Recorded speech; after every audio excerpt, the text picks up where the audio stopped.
Salut tout le monde, aujourd'hui je veux aborder un sujet sérieux qui fait la une des journaux en 2024, les expulsions massives d'Algériens d'Europe.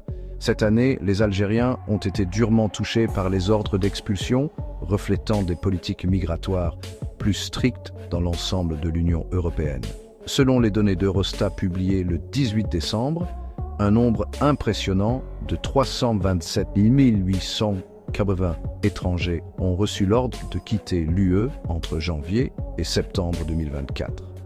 Rien qu'au troisième trimestre, 112 335 ordres d'expulsion ont été prononcés, soit environ 35% du total annuel.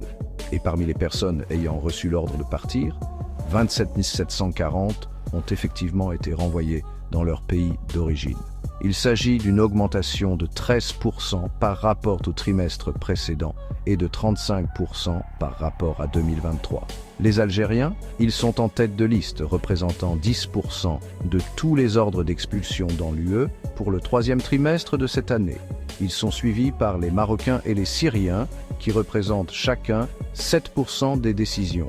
La France est en tête du classement des pays ayant prononcé des ordres d'expulsion avec 30 800 décisions pour le seul troisième trimestre. L'Allemagne et l'Espagne ne sont pas loin derrière, avec respectivement 13 660 et 13 645 ordres. Ensemble, ces trois pays représentent une part importante des expulsions effectives. Il est intéressant de noter que des pays comme la Slovaquie, le Portugal, l'Estonie, la Slovénie et Malte ont émis beaucoup moins d'ordres d'expulsion, ce qui souligne des contextes migratoires locaux différents ou des approches moins strictes. Qu'est-ce qui explique cette situation? Une forte augmentation des arrivées clandestines en provenance d'Algérie. Environ 4000 migrants algériens ont atteint illégalement les côtes espagnoles, notamment les îles Baléares, entre janvier et octobre 2024. C'est près du double du nombre enregistré à la même période en 2023.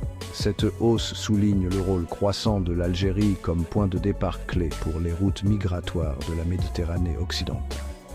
Alors, qu'est-ce que tout cela signifie? C'est une situation complexe, influencée par des facteurs sociaux, économiques et géopolitiques. Mais au cœur de tout cela, il y a des histoires humaines, des personnes, des politiques et le besoin urgent d'une approche humaine et légale de la migration. Merci de m'avoir suivi et restons informés. Merci de bien vouloir activer la cloche et de cliquer sur j'aime.